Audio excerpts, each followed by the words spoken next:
Capítulo 14. O primeiro beijo. Tinha 17 anos. Pungia-me um sozinho que eu forcejava por trazer a bigode. Os olhos, vivos e resolutos, eram a minha feição verdadeiramente máscula. Como ostentasse certa arrogância, não se distinguia bem se era uma criança com fumos de homem, se um homem com ares de menino.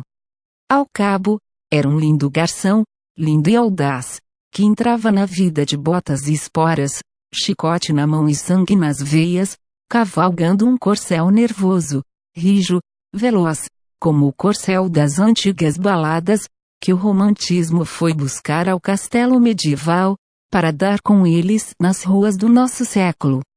O pior é que o estafaram a tal ponto, que foi preciso deitá-lo à margem, onde o realismo veio achar, comido de lazeira e vermes, e, por compaixão, o transportou para os seus livros.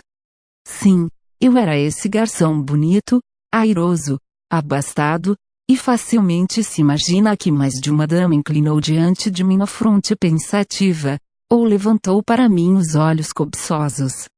De todas, porém, a que me cativou logo foi uma. Não sei se diga, este livro é casto, ao menos na intenção é castíssimo. Mas vá lá, ou se há de dizer tudo ou nada. A que me cativou foi uma dama espanhola. Marcela, a linda Marcela, como lhe chamavam os rapazes do tempo. E tinham razão os rapazes. Era filha de um hortelão das Astúrias, disse-mo ela mesma, num dia de sinceridade, porque a opinião aceita é que nascera de um letrado de Madrid, vítima da invasão francesa, ferido, encarcerado, espingardeado, quando ela tinha apenas 12 anos. Coisas de Espanha. Quem quer que fosse, porém, o pai, letrado ou hortelão, a verdade é que Marcela não possuía a inocência rústica, e mal chegava a entender a moral do código. Era boa moça, lépida, sem escrúpulos, um pouco tolhida pela austeridade do tempo, que lhe não permitia arrastar pelas ruas os seus estouvamentos e berlindas, luxuosa, impaciente, amiga de dinheiro e de rapazes. Naquele ano, ela morria de amores por um certo Xavier, sujeito abastado e tísico, uma pérola. Via, pela primeira vez, no Rócio Grande, na noite das luminárias, logo que constou a Declaração da Independência, uma festa de primavera, um amanhecer da alma pública. Éramos dois rapazes, o povo e eu, vínhamos da infância, com todos os arrebatamentos da juventude. Via sair de uma cadeirinha, airosa e vistosa, um corpo esbelto, ondulante, um desgarre, alguma coisa que nunca achara nas mulheres puras. Segue-me, disse ela ao pajem. E eu seguia, tão pajem como o outro, como se a ordem me fosse dada, deixei-me ir namorado, vibrante, cheio das primeiras auroras. A meio caminho, chamaram-lhe, linda Marcela, lembrou-me que ouvira tal nome a meu tio João, e confesso que fiquei tonto. 3 dias depois perguntou-me meu tio, em segredo, se queria ir a uma ceia de moças, nos cajueiros. Fomos, era em casa de Marcela. O Xavier, com todos os seus tubérculos, presidia o banquete noturno, em que eu pouco ou nada comi, porque só tinha olhos para a dona da casa. Que gentil que estava a espanhola! Havia mais uma meia dúzia de mulheres, todas de partido, e bonitas, cheias de graça, mas a espanhola. O entusiasmo, alguns goles de vinho, o gênio imperioso, estouvado, tudo isso me levou a fazer uma coisa única, a saída, à porta da rua, disse a meu tio que esperasse um instante, e tornei a subir as escadas. Esqueceu alguma coisa? Perguntou Marcela de pé no patamar.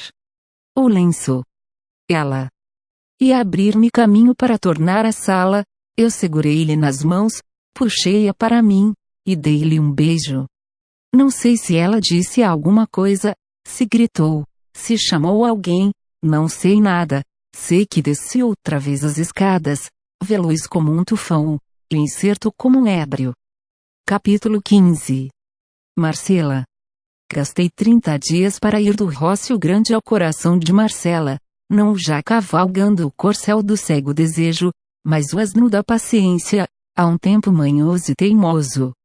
Que, na verdade, há dois meios de granjear a vontade das mulheres: o violento, como o touro de Europa, e o insinuativo, como o cisne de Leda e a chuva de ouro de Danae, três inventos do padre Zeus, que, por estarem fora da moda, aí ficam trocados no cavalo e no asno. Não direi as traças que urdi, nem as peitas, nem as alternativas de confiança e temor, nem as esperas baldadas, nem nenhuma outra dessas coisas preliminares. Afirmo-lhes que o asno foi digno do corcel, um asno de Sancho, deveras de filósofo, que me levou à casa dela, no fim do citado período, apeei-me, bati-lhe nanca e mandei-o pastar. Primeira comoção da minha juventude, que doce que me foste. Tal devia ser, na criação bíblica, o efeito do primeiro sol. Imagina-te esse efeito do primeiro sol, a bater de chapa na face de um mundo em flor. Pois foi a mesma coisa, leitor amigo, e se alguma vez contaste 18 anos, deves lembrar-te que foi assim mesmo. Teve duas fases a nossa paixão, ou ligação, ou qualquer outro nome, que eu de nomes não curo, teve a fase consular e a fase imperial.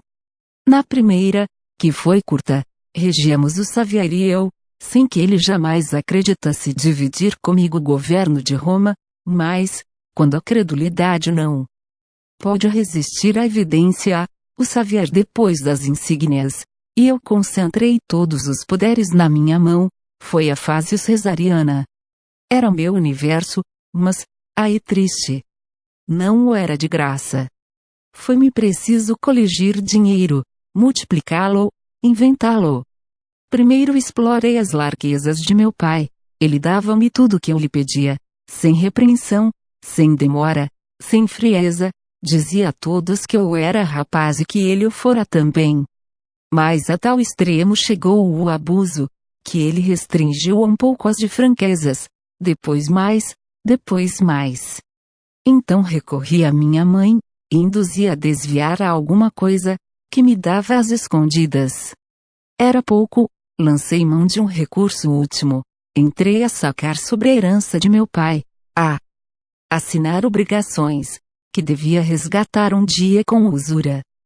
Na verdade, dizia-me Marcela, quando eu lhe levava alguma seda, alguma joia, na verdade, você quer brigar comigo? Pois isto é coisa que se faça. Um presente tão caro. E, se era joia, dizia isto a contemplá-la entre os dedos, a procurar melhor luz, a ensaiá-la em si, e a rir, e a beijar-me com uma reincidência impetuosa e sincera, mas, protestando, derramava-se-lhe a felicidade dos olhos, e eu sentia-me feliz com vê-la assim. Gostava muito das nossas antigas dobras de ouro, e eu levava-lhe quantas podia obter. Marcela juntava-as todas dentro de uma caixinha de ferro, cuja chave ninguém nunca jamais soube onde ficava, escondia por medo dos escravos. A casa em que morava, nos Cajueiros, era própria. Era sólidos e bons os móveis, de jacarandá lavrado, e todas as demais alfaias, espelhos, jarras, bachela, uma linda bachela da Índia, que lhe doara um desembargador. Bachela do diabo, deste-me grandes repelões aos nervos. Disse-o muita vez a própria dona, não lhe dissimulava o tédio que me faziam esses e outros despojos dos seus amores de antanho. Ela ouvia-me rir, com uma expressão cândida e outra coisa, que eu nesse tempo não entendia bem, mas agora, relembrando o caso, penso que era um riso misto, como devia ter a criatura que nascesse, por exemplo, de uma bruxa de Shakespeare com um serafim de Klopstock. Não sei se me explico. É porque tinha notícia dos meus zelos tardias, parece que gostava de os assolar mais. Assim foi que um dia, como ele não pudesse dar certo colar, que ela vira num joalheiro, retoquiu-me que era um simples gracejo, que o nosso amor não precisava de tão vulgar estímulo. Não lhe perdoo, se você fizer de mim essa triste ideia, concluiu ameaçando-me com o dedo. E logo, súbita como um passarinho, espalmou as mãos, cingiu-me com elas o rosto, puxou-me assim e fez um trejeito gracioso, um mumu de criança. Depois, reclinada na marquesa, continuou a falar daquilo, com simplicidade e franqueza. Jamais consentiria que lhe comprassem os afetos. Vendera muitas vezes as aparências, mas a realidade, guardava para poucos. O Duarte.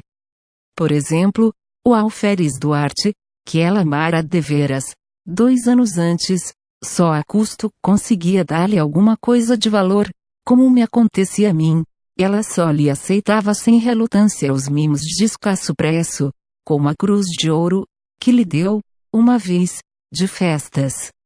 Esta cruz.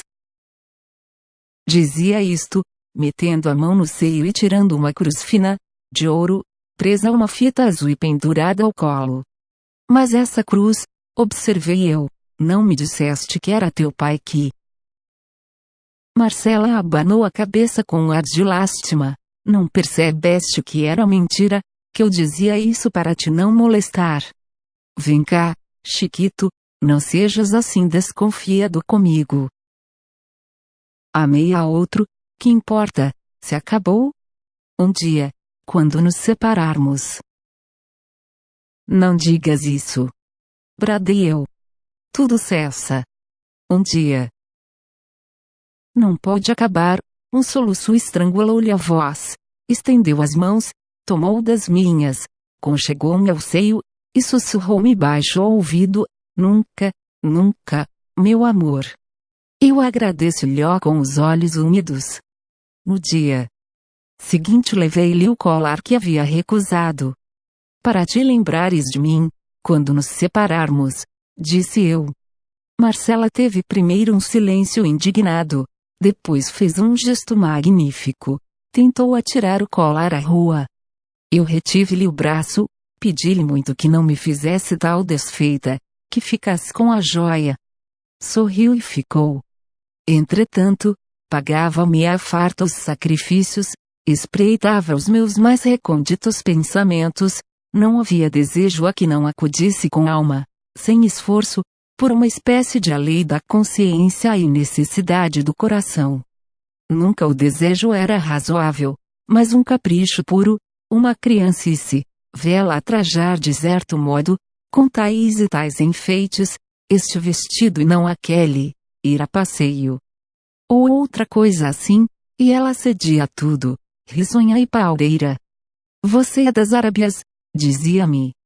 E ia pôr o vestido, a renda, os brincos, com uma obediência de encantar.